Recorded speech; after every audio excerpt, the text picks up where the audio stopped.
and bliss.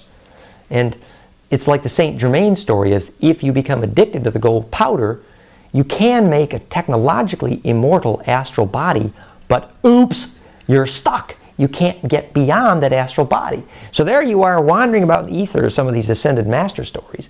And all you can do is set up astral milk houses, which unfortunately has a little bit to do with the Elizabeth Clare Prophet story, and all these astral milk houses, because these quote-unquote masters, Ashtar, for example, that whole lineage, can't get enough juice to go through the membrane, through the speed of light. And so what do? They have to eat they create fear to make this lovely little juice they eat. So we have been teaching these principles that implosion, this raising of the Jed Tower, this creating of the body polis, the pole, the political, the polarizing of the magnetic field in the aura, or to make this implosive fire in the body, is the only thing that can really fabricate a membrane that can penetrate, can go through the speed of light. And for the same reason then that a vampire cannot be in sunlight, parasitism cannot happen in the presence of an imploding heart. The imploding heart begins the moment you feel the agony of separateness, which can only happen if you're allowed to feel separate, which cannot happen in a Borg telepathy. When you feel the agony of separateness, then you can choose to turn your electrical center self, your heart, inside out. In the beginning of that turning inside out ness, when it goes to completion, squirts a bigger worm inside a bigger worm inside a bigger worm, right in the electrical field donuts which cause the heart to fire. And that electrical implosion of where the heart is fired in the fractal branching self-similar algorithm of the fibers of Purkinje, where your heart catches electricity in the perfect scalar quote-unquote free energy device, teaches us the real origin of fusion energy. If the heart's on fire, that is the mechanism which makes all immune systems.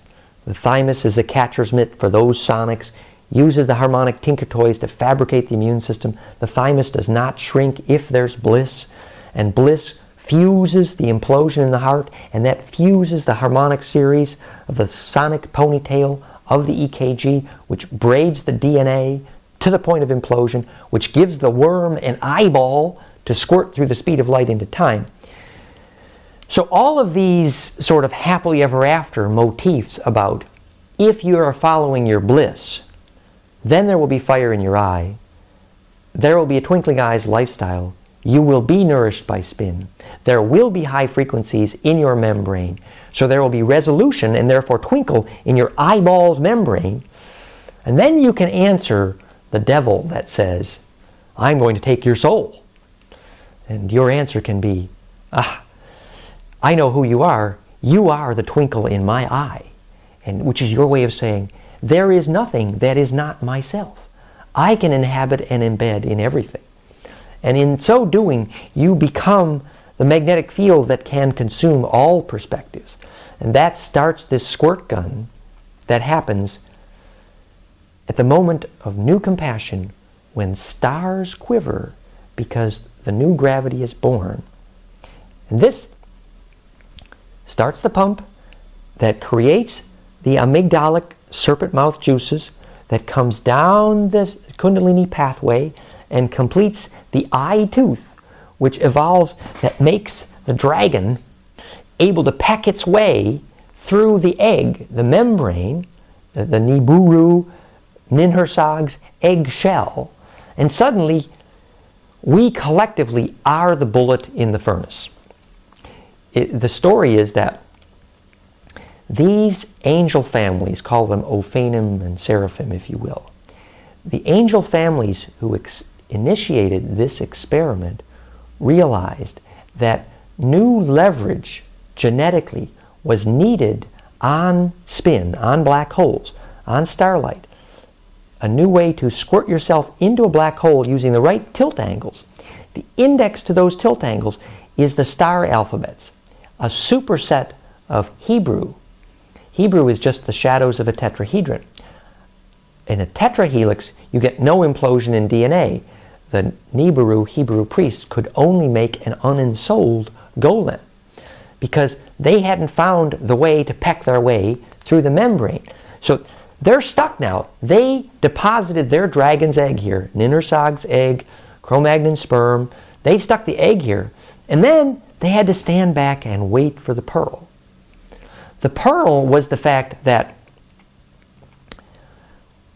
the Kundalingam, this calcific excipient that comes out the mouth of the dragon's brain, the amygdala, only happens when the bliss juice pumping goes to completion, which in sacrocranial pulse literature, Upledger is described as, well, if the sacrocranial pump is working, then you clinically cannot be depressed. So you have this mechanism of creating the harvest of spin of the ultraviolet blue fire sex juices, the tantra and kundalini of the body, into this serpent worm, which is the happily ever after, creating this possibility of the pearl. And the reason they needed the pearl was because their gene pool was going to be toast in the face of the sun's fire, the way a vampire is toast in front of the sun's fire. And so they must stand back and wait for the discovery of this pearl. The mechanism of the pearl is the pure principle behind all religion, which is simply the pure principle of the hygiene that makes sharing and therefore bliss, because bliss is a name for charge so well shared that it converges. So religions were a name for the hygiene to make the bliss possible, which could converge the charge necessary. And that was the pure principle for how to create the solution to the dragon's egg to make the pearl. And that's, I guess what they would say is, did you take the blue pill or did you take the red pill? That's the pill. That's the way out of the matrix. It's literally this. It is, here is the ultraviolet juices at your tailbone.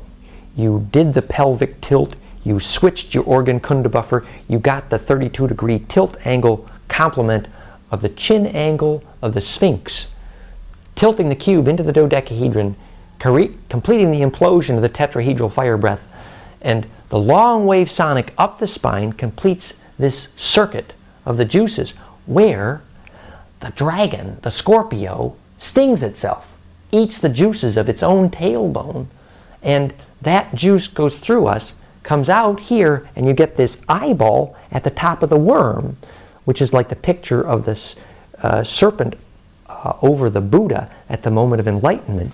And that's the eye tooth. I'd give my eye tooth if we could understand that. That's an eye for an eye and a tooth for a tooth. Okay, that is the eye tooth which pecks the way through the egg and is the solution to the heart of the matrix. Thank you very much. And there's one other piece of this interesting little puzzle of the matrix that we should look at in parallel to the way out of the matrix, and that is the matrix established by the solar calendar. The example is the Mayan notion of the solar calendar, as Jose Argüelles has been describing it, where the centerpiece of that matrix of the pattern of the solar magnetics, the solar flare periodicities, creates this hexagram, 64 codons of the DNA.